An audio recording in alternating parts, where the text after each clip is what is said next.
Hello guys, welcome back to my channel. তোমরা সবাই কেমন আছো? তো আমি ভীষণ ভালো আছি। অনেক দিন ধরেই ভাবছিলাম যে পাস্তা বানাবো, তোমাদেরকে পাস্তা বানিয়ে দেখাবো আমি কিভাবে পাস্তা বানাই। তো ফাইনালি সেই দিনটা আজকে চলে এলো। তো আমি কিভাবে পাস্তা বানাই সেটা তোমাদেরকে দেখাবো। তো প্লিজ পুরো ভিডিওটা কেউ স্কিপ না করে পুরো ভিডিওটা দেখতে থাকো। আশা করছি তোমাদের ভীষণ ভালো লাগবে। তো চলো এখন পাস্তা বানানো যাক। তো বন্ধুরা, এখন আমি পাস্তা বানানোর জন্য কড়াইতে জল দিয়ে দিয়েছি, কারণ পাস্তাটাকে একটু সেদ্ধ করতে হবে ভালোভাবে। এই দেখো, এই কড়াইতে আমি পাস্তা দিয়ে দিয়েছি। এটাকে অনেকটা সময় নিয়ে পাস্তাটাকে সেদ্ধ করতে হবে।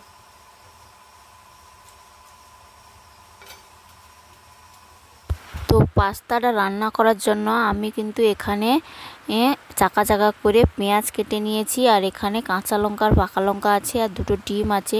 আর এখানে দেখো পাস্তাটা সেদ্ধ হচ্ছে, কারণ পাস্তাটা সেদ্ধ হতে তো অনেকটা সময় লাগে, সেই সময়টা দিতে হবে। তো পাস্তাটা ভালোভাবে সেদ্ধ হয়ে গেলে কিন্তু আমি পাস্তাটা নামিয়ে নেব। এই দেখো আমার পাস্তা সেদ্ধ কমপ্লিট হয়ে গেছে। তারপর কিন্তু আমি পাস্তাটা এক সাইডে রেখে কড়াইতে তেল দিয়ে দেব। তো এখন পেঁয়াজটা ভালোভাবে আমি ভেজে নিচ্ছি। পেঁয়াজ আর তার সাথে আছে কাঁচা লঙ্কাটা আমি দিয়ে দিচ্ছি। তো এখন কাঁচা লঙ্কা পাকা লঙ্কাকে ভালোভাবে ভেজে কড়াইতে দুটো ডিম দিয়ে দিচ্ছি।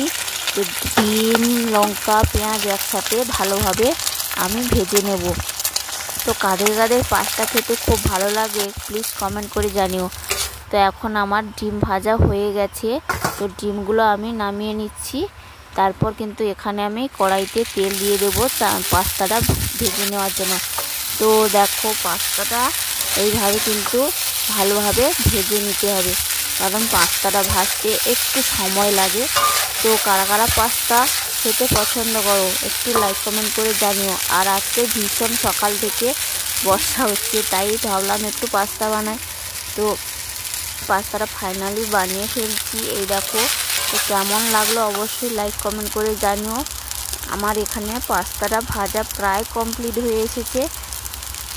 আর এই পাস্তা ভাজাতে আমি কিন্তু একটু মশলা দিয়ে দিচ্ছি, কারণ এই মশলা না দিলে ভালো লাগবে না।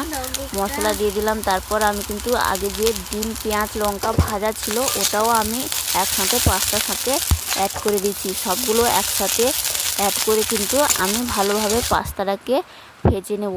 এই দেখো বন্ধুরা, আমার পাস্তা ভাজা কমপ্লিট হয়ে গেছে। আজকে পাস্তা আর আম এইগুলোই খাওয়া হবে।